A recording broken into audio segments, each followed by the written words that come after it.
Hello again everyone, my name is Don McDermott. I'm building Lady Garnet. She's a 48-foot trading wherry and the first of her kind to be built since 1912. Now over at Tom Jones Boatyard, where I'm building Lady Garnet, I've been working a lot with oak, as you'll have seen in past episodes. I've been buying oak, I've been machining oak, I've been stacking oak. Well, the boat's going to be made of oak, so why not? But I thought it was about time that we came back and had a look at the first boat that I started building, which is the tender for Lady Garnet, which is this 9-foot clinker planked sailing and rowing dinghy. Now, those of you who have been following my channel for a while will remember that I used to do video updates quite regularly on the dinghy, and since I've started the Wherry project, I have neglected that, sadly. When I say neglected, I mean I have neglected to video the progress, but I have been working on it, and if you saw the last time I did an update, you'll have noticed that a lot of progress has been made. In fact, I've reached the stage where there is just one more plank to go on the boat, and I thought that this would be a perfect time to come back here into this little tent and do a video update on Lady Garnet's dinghy, because this is quite a milestone to finish the planking.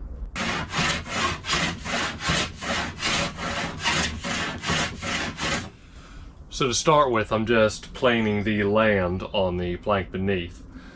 The idea of that is that there needs to be a bevel where the two planks are going to overlap, this being clinker planking, so that way the next plank will be able to bend in nicely up against the station molds.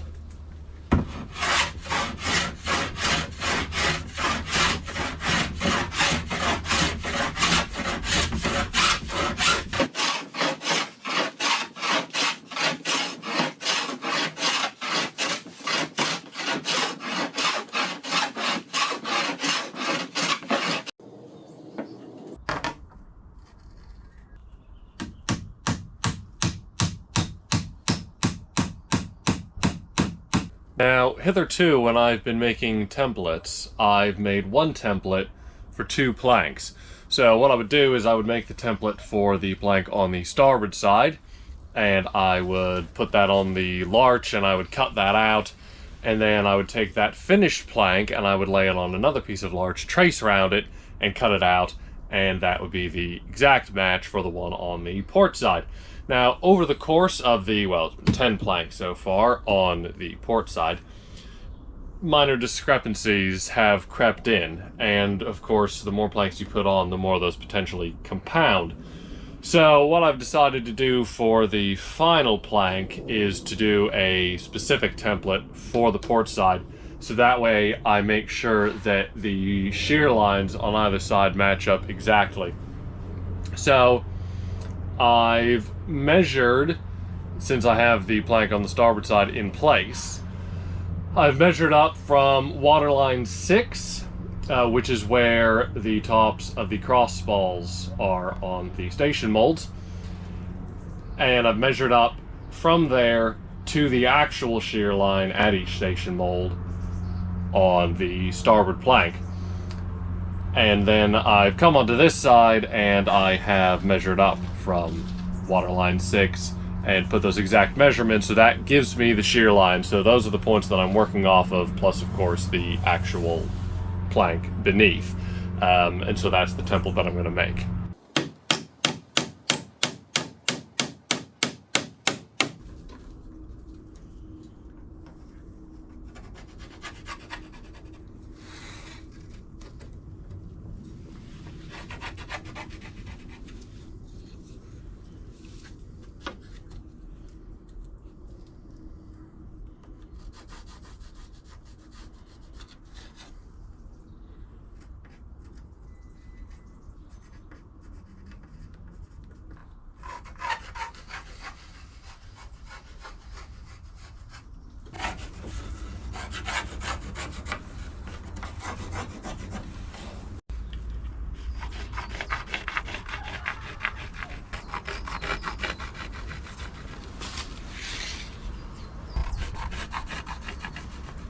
So now that I've transferred the lines of the plank onto the template, the next step is to transfer those lines from the template onto the planking stock, which is 10mm thick Siberian larch.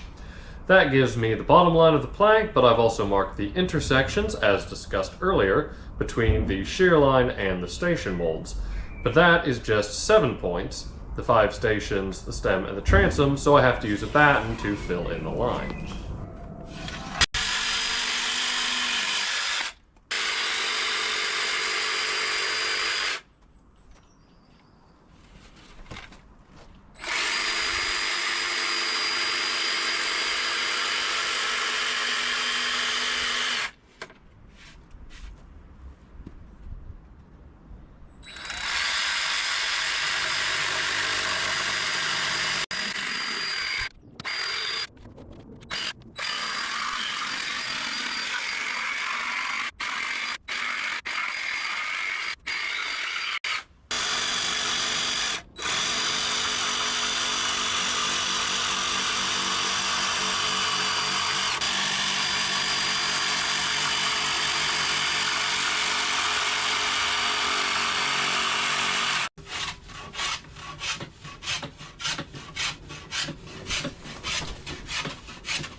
So now that the plank is shaped, it's time to cut what I call the geralds. You can see I've marked this here. We've got the line drawn and all that's going to go. That's basically the corresponding bit for what is on the top of this plank, which goes to a feather edge. So if we look at another example here, these two planks is pretty smooth. I mean, I'll give it a little bit of a sand as well, and like it even better. And that's what you're looking for at the transom and at the stem. Obviously, with clinker planking throughout most of the boat, you get the lovely overlaps, but fore and aft you want them to blend nicely into each other, and that's what the geralds will do. That's something I've had to remind myself of when I was doing the starboard plank, because I nearly forgot twice, is that the geralds, usually, I am cutting them in 4 different places. So we have the one that you've just seen, and that is aft of the transom. And then there's a similar one forward. But then, on the outside face of the plank, of course, at the top, both fore and aft, there is the feather edge gerald that I've just shown you on the plank on the boat. Well, obviously I don't need those for this plank because it's the top plank. There's no plank going on above it.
So I think that steamed in quite nicely, actually. It's a little short up here, so when it comes time to fasten it in, I will just shift the whole plank forward. But I prefer, actually, when I steam it in place, to have it just a little bit further back, because if it's in place too far forwards, then you can't actually get the forward end to bend in so it runs in flat against the apron, which is this piece here. And then it's not taking the exact shape that you want, so it's better, if anything, just to have it a fraction too far aft. So yeah, leave that for the day, and then next time I'm in, I'll fasten it in place. So it's now the next day, and when I say the next day, I actually mean that it's been nearly a fortnight since I was able to work on the dinghy and steam in the last plank. But both the port and starboard shear planks need to be nailed in place, so that's the next thing to do. Now, when I have been nailing up in the past, I have found that the station molds do sometimes tend to get a little bit in the way. In fact, there is one really annoying line of nails that I haven't been able to put in at all because the station mold, which one is it? It's this one. Station mold 3 is exactly where I want the nails to be. And it occurred to me, just a few minutes ago, that at this stage, with all the planking done, the station molds are completely superfluous. So the first thing I'm going to do, which is quite exciting actually, is I'm going to take all the station molds out.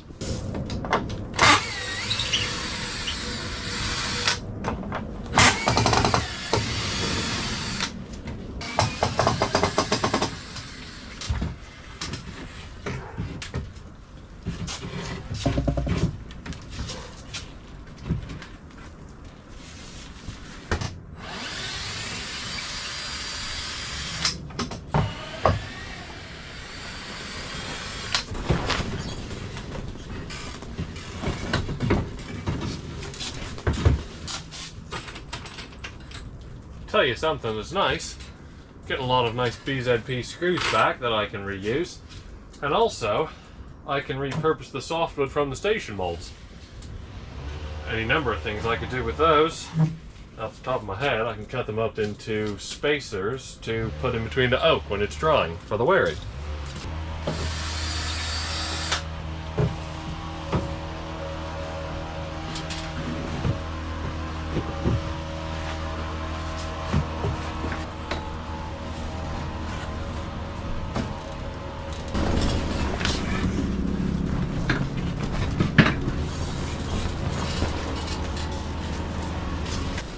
Well, it feels like it was a long time ago that I put the station molds in. Now they're out.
Back to work now on the oak for the Wherry. What I'm doing here is actually working on part of the backbone. This is for the hog, which will be bolted all along the top of the keel. I'm getting two 10-inch wide sections from this plank. Now, this is flat sawn timber, very green, and as it's begun drying, some drying splits have been starting to occur. I was advised, and quite wisely I think, that since I was going to cut the board into those two pieces anyway, best to do it now and release some of the stress that the timber is under. So I marked the line and cut away, and actually the wood did spring slightly over its length after I made the cut, so yes, there was quite a bit of tension in that oak, and hopefully now there will be less checking. I wasn't on my own while working on the hog though. My sister Alexandra was back doing a little bit of painting on those pieces of ply that I put in to support the tent, making them look a bit nicer, and hopefully they will last a bit longer now that they've been painted. So thank you, Alexandra, for your help, and I thank all of you for watching this video, and thank you to everyone who has supported the Building Lady Garnet project, either through donating to the fundraiser or becoming a Patreon. Those links are below. Please do like and subscribe, and I will see you in the next installment of Building Lady Garnet.